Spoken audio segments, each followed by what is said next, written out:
25 વર્ષના અર્ચનભાઈને કેન્સર થયું. એક નહીં, ત્રણ કેન્સર થયા. સાહેબ 52% સ્પ્રેડ થઈ ગયેલું કેન્સર. પણ અર્ચન ત્રિવેદીના હૃદયમાં અને મનનમાં પોઝિટિવિટી હતી. 2.5 વર્ષ સુધી આ જંગ ચાલ્યો.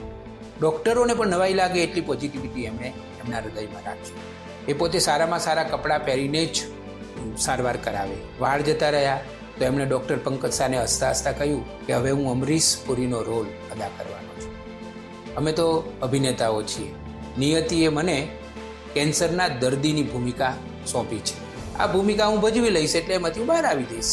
સાહેબ 32 વર્ષથી 32 ઉનાળા 4 મહિના હું બપોરે જમતો નથી. બાળકો કેન્સરની સારવાર લઈ રહ્યા હતા, એમને દત્તક લીધા. પોતાના ઘરનો લોનનો હપ્તો પછી ભરે, પહેલો આ હપ્તો ભરે.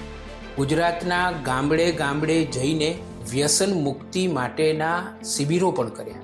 અનેક દર્દીઓને એમણે જીવાડ્યા. કેન્સર એટલે કેન્સલ, પણ એવું કશું નથી. એનો હું જીવતો જાગતો દાખલો છું.